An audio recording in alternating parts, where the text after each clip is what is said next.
I have passion for my 49ers. I am not going to back down on this one.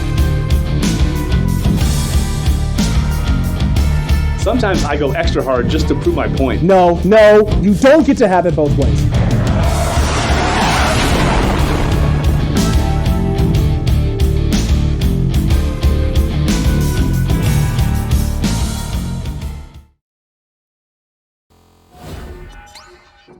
It's head-to-head. It's mono-y-mono. It's 49ers face-off.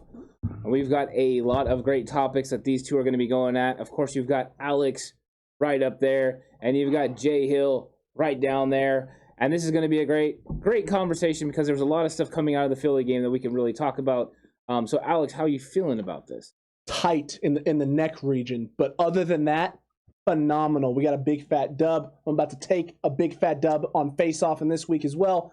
So, it's all good. Alex obviously has been working out with 49ers trainers.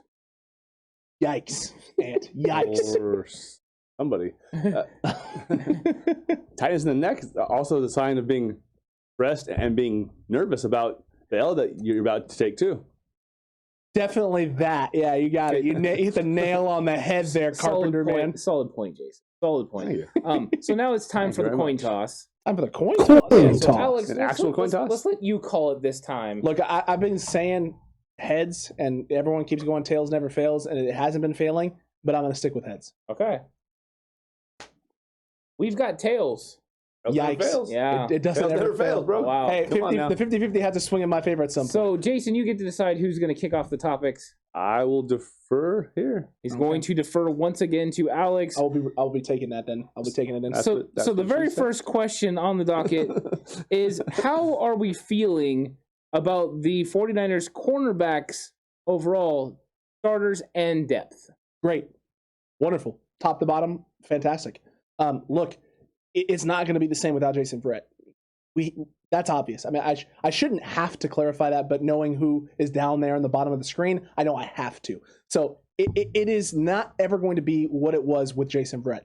That's fine. It is what it is. A-okay. But the 49ers showed today, right, or yesterday, excuse me, with this Philadelphia Eagles team, that Josh Norman, he can handle it, right? He can handle himself. He can do what he needs to do in space. He's not a liability. Yes, there's going to be some issues. Yes, there's some times and situations where he's going to get beat, but he's crafty. He can play. He can do what he needs to do. And Diamandou Lenore got tested, my guy. He got tested, and he stood up to the test. Other than one play in which he slips up a little bit on the route, and they still had some safety help over the top. The 49ers can find a way to let this guy have success, the young rookie have success, to get Josh Norman in situations where he can do what he needs to do, keep things in front of him, and not give up big plays. That's all the 49ers need. Don't give up big plays. Keep everything in front of you. This defense can bend and not break. Yes, I get it. It's not the same as with Jason Verrett out there. Jason, you're not wrong. I won't even try and make that argument. It'd be a silly, stupid argument to make.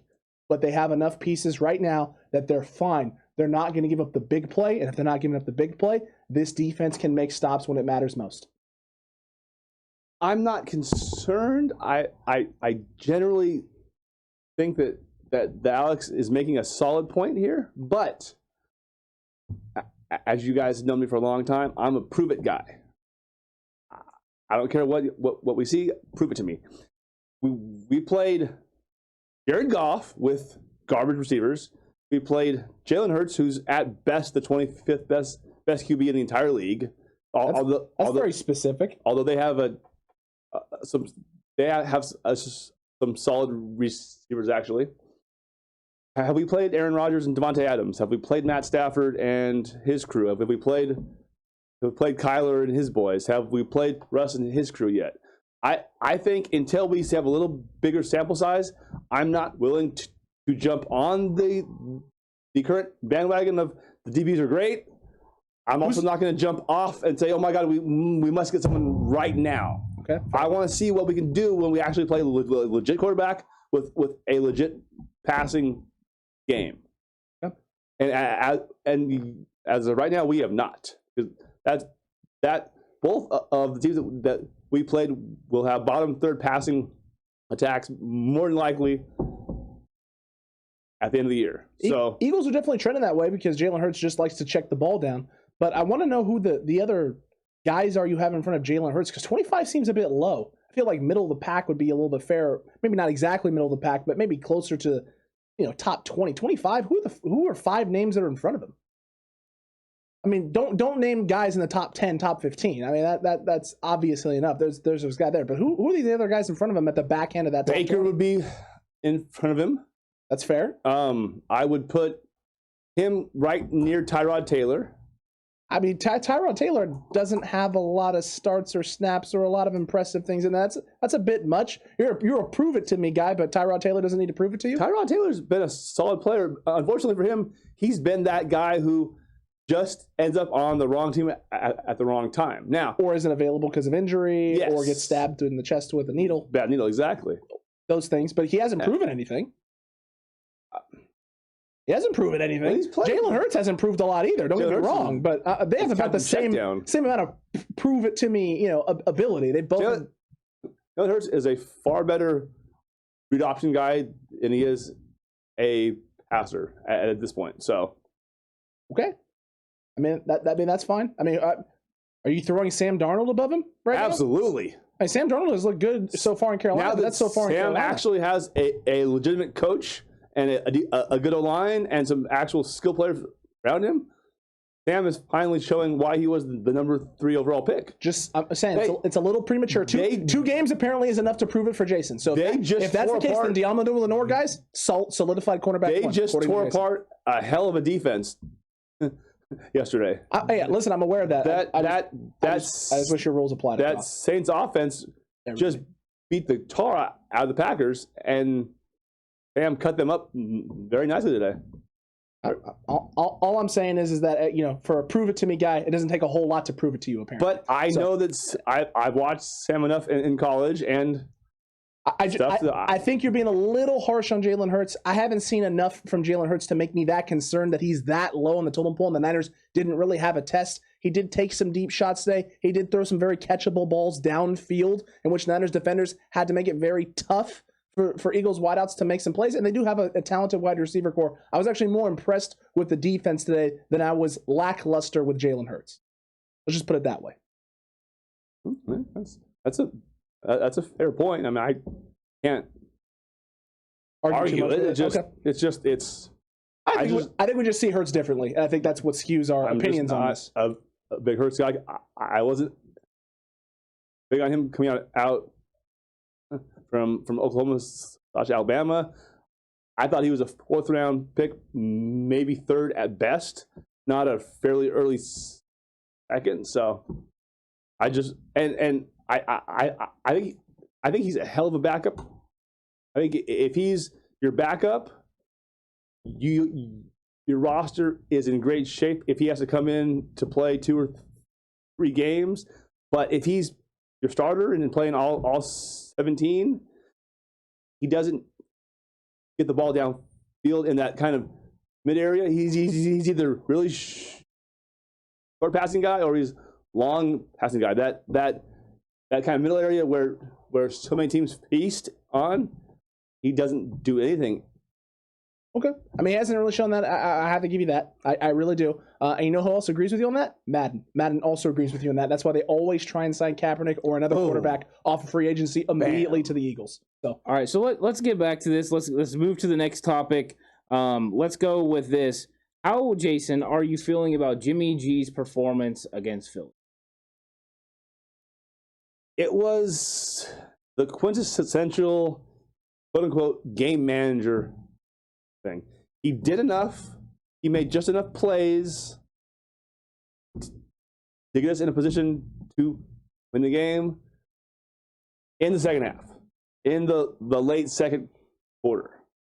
The whole first quarter and the first half of the second quarter, when the crowd was going crazy and the defense was full of adrenaline, he did not do enough, right?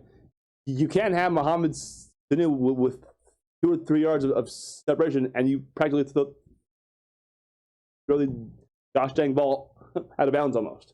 That's a play that if you make that completion... Did the ball hit Sanu in the hand on that play? No, it didn't. Yes, it did.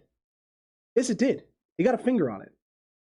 He got a finger on the ball. It wasn't that bad. Listen, it wasn't a great throw. No, you're not wrong on that, Jason, but the ball was almost where it needed to be. It was just a little bit off. With as much space as he had, I'm gonna come in on this and give clarification. There's absolutely no way Mohamed Sanu could catch that ball. 0. Kevin Durant couldn't have that ball. Oh my Lord Almighty! You're insane, No. Mr. Official. You're insane. No, I'm calling it down the middle. Yeah, it feels like it's down the middle right now. It feels real down the middle at the moment. I'm just telling you, and I think everyone It's watching about this will agree. Maybe no they one will. could catch that football. That ball was not as badly thrown as everyone thinks The it fact you have to say it's not that bad. was. Means it's that bad. That's poppycock, and you know it. we're not that busy, man. I'm gonna Okay, let great. Jason argue this, but I'm I'll just let telling you Jason it was a finish bad as well. pass. Go ahead, Jason. Keep making your point as to why Jimmy was typical Jimmy game manager Jimmy. Let's hear it.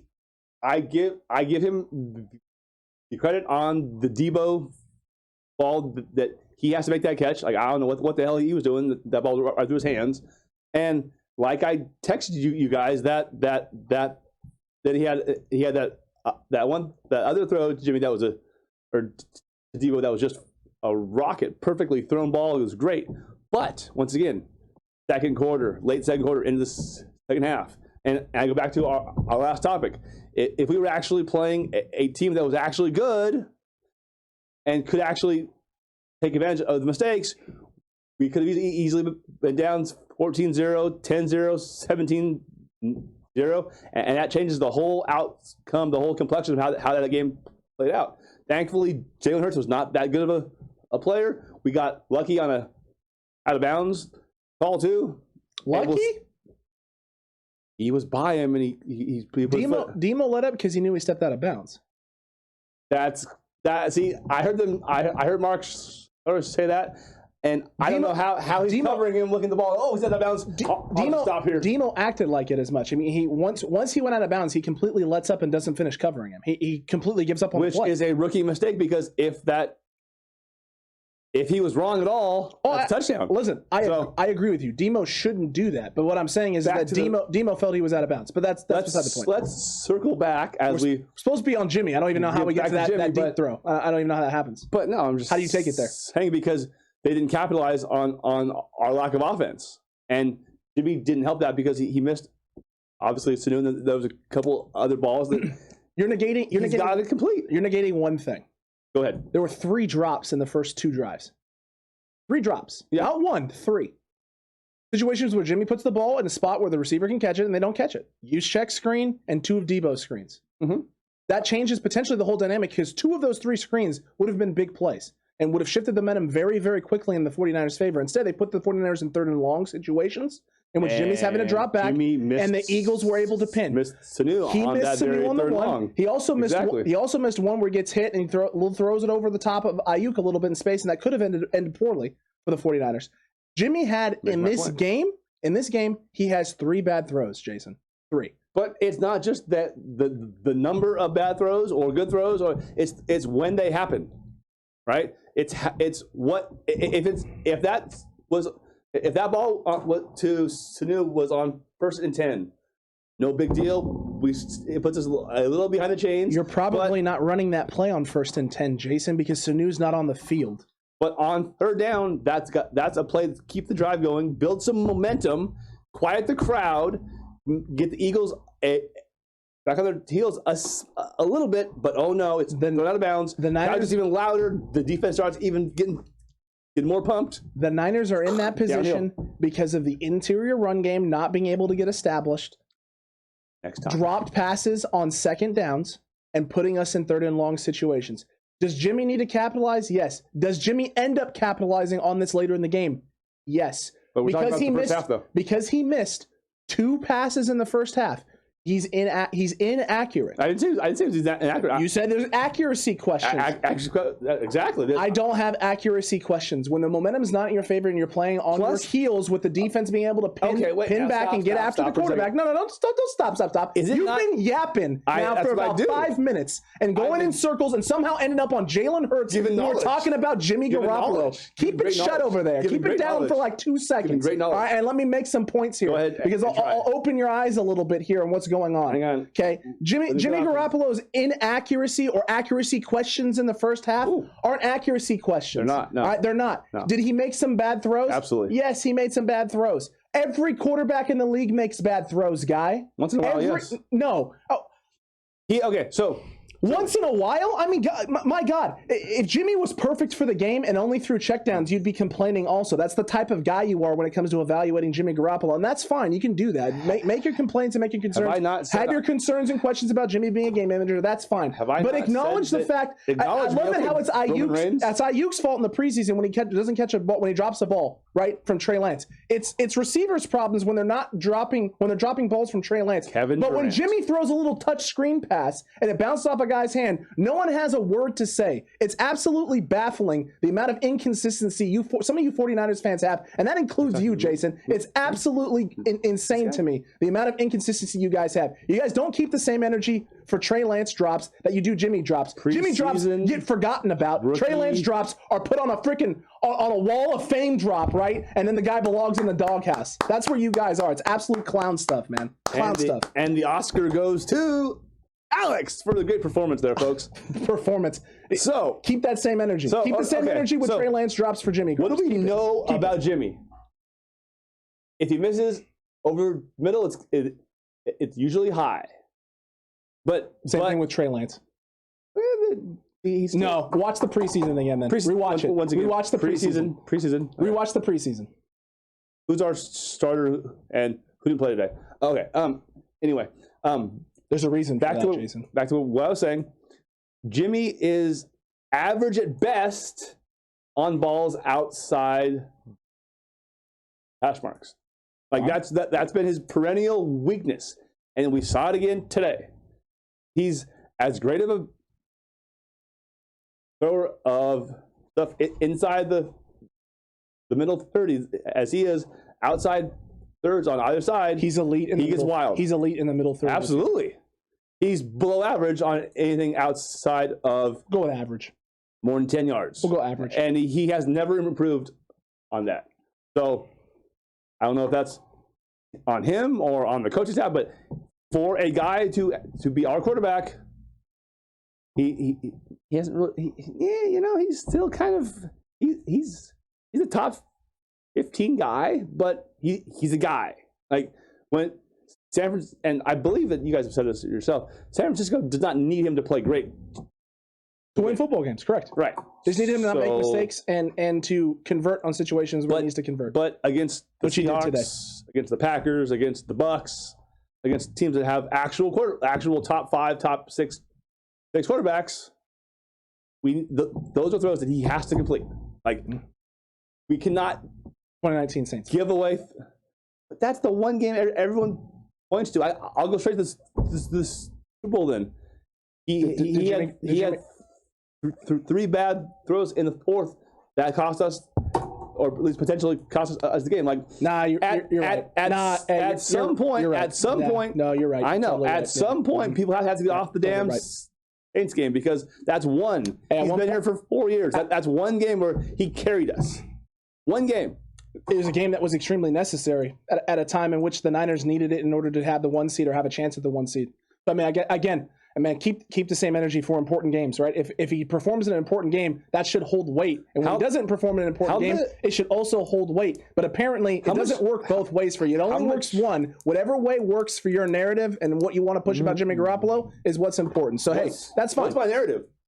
Apparently that he's inaccurate and he's a game manager. That's your narrative. He's inaccurate to the outside, what I just said. Correct. And San Francisco does not need him to win. Thus, he's a game manager. Like, false. No. False. How did look at the NFC look at last championship game? 2020 notes. 2020 season. Don't need Jimmy Garoppolo to win, huh? We were in a lot of games where if Jimmy Garoppolo is the quarterback, we win those football games. So I'm no DBs. Really? No defense, no DBs last year? No Bosa, no forward. Top 5 defense statistically in almost every major statistical category. We were pretty much in every single game with the exception of a few last year.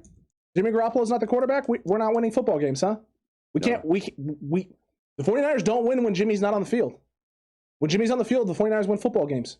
Yet he's never top 10 in any QB. Oh, but I thought he didn't need to be those things in order for the 49ers. Which is it, Jason? No, you're telling Which me is how, it? You're telling me how great he is, and he's. I'm saying that the Niners need him at quarterback in order to win football games. That's my argument. That's what I'm making. I'm not saying he has to play great, but they need him to play quarterback because for whatever reason, Jimmy Garoppolo makes the plays. Jimmy Garoppolo makes the plays that are necessary in order for the 49ers to win. Nick Mullins is way down here, but to get up to there would be Aaron Rodgers and Russell. We don't need Aaron Rodgers out of Jimmy Garoppolo. No, but we don't need him to be that. Yeah, but we need Jimmy Garoppolo. We need Jimmy Garoppolo. Because Jimmy Garoppolo, for all of the issues you have with Jimmy Garoppolo and throwing the football, Jimmy Garoppolo gets us into the right run formations and the right sets. Jimmy Garoppolo makes sure that we can out of place. Our quarterback been here for 4 years knows the offense. I would sure as hell hope so. Apparently, you'd rather have 2020 all over again. That's what you would prefer. I never said that. I mean, that's what you would prefer because Jimmy Garoppolo don't win football games. We don't need Jimmy Garoppolo to win games. Nick Mullins as our quarterback and doesn't. If Kyle Shanahan shared that same belief, Trey Lance would be in right now and Jimmy would be sitting. Just saying. No. Speaking of quarterbacks, Trey Lance didn't get on the field against Philly. So, Alex, why do you think that was? And you question the decision of Kyle Shanahan to not play Trey Lance against Philadelphia? Am I an adamant supporter of the Shanahan plan? Absolutely. Here comes the but. Does Kyle Shanahan... No, there's no but. Does Kyle Shanahan feel currently that the Shanahan plan is necessary for the 49ers to win games? Obviously not. I don't think this is anything where Trey Lance hasn't done anything. I think it's a combination of a few things. Number one, game script hasn't determined that Trey Lance needs to be on the field. And number two, he's coming off of the broken finger. So if you don't have to get Trey Lance out there, if Jimmy can handle it, then you don't need to run Trey Lance into situations where you don't need to. You don't have to get him exposed or put stuff on film with Trey Lance this early in the season. You can hide it, right? You can almost play at times a little bit, maybe not show your full hand and the deck and what you're working with and what you want to do with it, but rather sit back, relax, let Jimmy operate and do the things that you know he can do, keep Trey Lance healthy, keep Trey Lance protected, and hide this jack of all trades card that you have. Do I think the Shanahan plan is coming at some point in time this season? Absolutely. Do I think as we get closer and closer to the bye week that it's going to get unleashed more and more and more? Yes. Am I upset that it's not happening now? No, I'm not upset. We got a W today. The offense figured it out in the second half. I don't know what there is to be upset about with the offense. You would like them to put 4 full quarters together? Agreed. But can we know they can do that already with Jimmy Garoppolo on the field? Yes, they showed it last week against the Lions.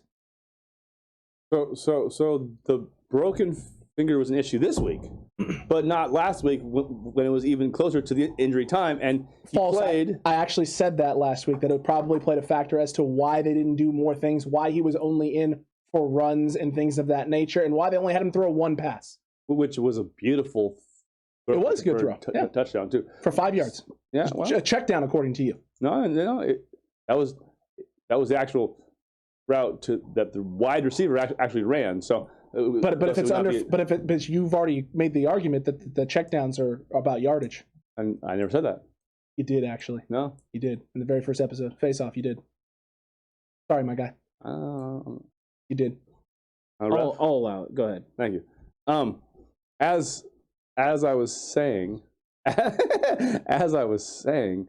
we were dreadful the whole first half, and it even looked like the last possession that Kyle really wasn't trying to be overly aggressive until Deebo 41-yard touchdown, because he was calling the supposed 2-minute drill like he really did not want anything bad to happen, almost like he wasn't trusting Jimmy or something. But anyway, and to clarify, it wasn't a touchdown, but it was a 41. It was a 41-yard gain, right? And like I said, you guys, it was a great throw, but it once again middle of the field. Now back to Trey. Yeah, that's what I said. He throws really good. You said really good. It was elite. You threw it in a tight window with 3 guys around, but hey, it's fun. You just can't get yourself to say it. I know. Actually, what did I say when I told you guys that?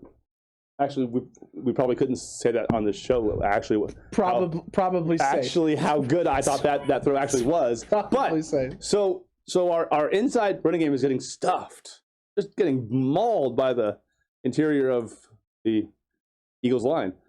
So Trey could come in, could run a read option or two, maybe do a a couple RPOs, just to kind of get loosen it up a little bit, just to maybe change the tide, give us a little extra, some new momentum. Like, to me, it'd have been a perfect time to give him a couple plays, just to see if they could pick up a first down or two, get some positive vibes going. But they got some positive vibes going. Not till, I mean, San Francisco outplayed the Eagles today for maybe 31 of the 60 minutes. So you're telling me that they outplayed the Eagles enough to win the football game? By contrast, they outplayed the Lions for about 55 minutes of the game last week.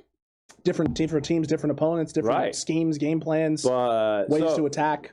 Well, with only one touchdown and that coming at the end of the first half, probably should have tried something else because, like I said, I don't know. I feel like they didn't do anything up until the touchdown drive, and then the touchdown drive they did something, and then in the second half they did some things also. So the whole first half, when nothing was going right, by your argument, why not throw? Feels like they did something else. Why not throw him in there? I mean, even godforsaken Chicago Bears threw Justin Fields in to try and change the because Andy Dalton was before Andy got hurt. Before Andy got hurt, they gave him a couple plays just to come in and try something. And we should totally follow Matt Nagy's lead in terms of offense and scheme. I actually wouldn't insult Matt Nagy too much because he actually got to the playoffs twice with Mitch Trubisky as his quarterback. So he's a pretty darn good coach, actually. Did you see Mitch Trubisky with the Bills in the preseason? You love preseason, I swear. No, but this is important because they didn't run Josh Allen out. Mitchell Trubisky was running against teams and opponents once. I don't know if you watched any of the Bills preseason because I tuned in a little bit. I watched a little bit of it because it's an interesting storyline to me. Mitchell Trubisky with the Bills ones against opponents ones looked like a solid NFL quarterback, which begs the question, what is Matt Nagy doing in Chicago? I would put, well, if we're talking about Bears, it's more on the GM. Oh, right. Yeah, no blame to the head coach. Not at all whatsoever. Matt Nagy ran the Chiefs offense before getting the head coaching job. Okay. Yeah. Want to check. Yeah, okay. Just wanted to make sure that he actually... Just because you run an offense, apparently being an offensive coordinator, a successful offensive coordinator, makes you already a bona fide head coach in the league. Because that's worked out for a lot of people. If you can coach for Andy Reid, you're probably a pretty good coach. Maybe. Because Andy's a pretty good... Maybe. You could say that about a lot of Belichick people, too. No, you wouldn't, because... You say that about a lot of Belichick people, too. Belichick's tree is terrible. Whereas when they're coaching with Belichick, Walsh, they're fantastic. Andy Reid tree is when they're coaching with Bill, they're fantastic. Their teams are fantastic. The minute they get on their own, it's all Bill. It's not good. It probably is all Bill. Anyway, back to Trey now. So yes, like I said, put Trey in Detroit. Wouldn't you mean the team we just played in Philadelphia? Put Trey back in the game, or put him in the game. Give him a chance to make a play, and use his ability to move to slow down that hyper-aggressive run defense. I didn't realize we had Ebony Maw on the podcast here. Right-hand man to Thanos. That's incredible. Absolutely. It's a solid reference. Incredible there. Yeah. Look, there's no need. There was absolutely no need. Because it wasn't working for the first portion of the first half. For the whole first half, the last 2 minutes. For 28 minutes, their offense was 3 and out. Duty garbage. Yes, it was really really bad. 3 and out. This can lead into another topic that we're going to discuss here and talk about here, which is the offense and just what Kyle Shanahan's game plan was and what they were doing in this first half. Trey Lance doesn't solve this. There are things called game scripts, guy, in which you have plays and things that you're trying to establish and things that you want to do with your offense to see how it works. And guess what? The interior run game got absolutely obliterated and set you into positions in which you weren't able to get off the field on third downs. We had extremely short drives. The Eagles had very long drives, and the 49ers offense didn't have a lot of plays. There's a good chance that we didn't get out of our game script. That Kyle didn't even start looking to get out of the game script until about halfway through the second quarter. And around that time is when things started to shift with the offense. Things got a little bit better. They started actually got a first down. What a concept. And here's the best thing. Give the defense you make the comment. rest. You make the comment that Kyle going into half, right, is obviously doesn't trust Jimmy Garoppolo. He didn't trust him. It seemed like he was totally fine with just going out and going into the half down 3-0. Hey, guess what? that would have been a win. Going into halftime down 0-3. Defense played their asses off. Yes, but going into halftime down 0-3 would have been a win. So Kyle just wanting to escape the first half so he can make adjustments, that seems like a good idea and a good thing. Throwing Trey Lance out there and trying to desperately find a way to get the offense going before you've had a time to make adjustments would have been a rash decision. And I'm glad Kyle Shanahan glad to take the level-headed approach, right? And have the situations that he's comfortable putting Trey Lance in there and not just willy-nilly flip-flop the quarterbacks in and out whenever he feels like it in a panic. In Detroit? No, he didn't do it in Detroit. He didn't flip-flop in a panic. He put Trey Lance in certain situations. There's a plan. There's a plan for Trey Lance's usage. You brought up Matt Nagy. There is no plan for Justin Fields' usage. There's no plan. It's if Andy Dalton isn't doing what he's supposed to do, let's get Justin out there and see if Justin can make a play to get the offense back. You're right. The GM has a chokehold, and Matt Nagy has no say whatsoever. Why would you put yourself in the environment as a head coach? That's just doesn't make any sense, Jason. It's a cop-out. You're making an excuse for a guy. No. And again, you don't keep the same energy. You don't keep the same energy. Don't keep the same energy for Nagy, but you got that different energy for Kyle Shanahan. Absolutely ridiculous. I think this is about what Jimmy said on the radio a couple of days ago. Which is what? That it's been a little tough and yada, yada. I think if he doesn't have those public comments, that we probably see Trey for at least a play or two in the first half. Lol. I think this was Kyle not wanting the entire locker room has bought into this system. Everyone has been saying as much. Jimmy has said as much. Trey has said as much.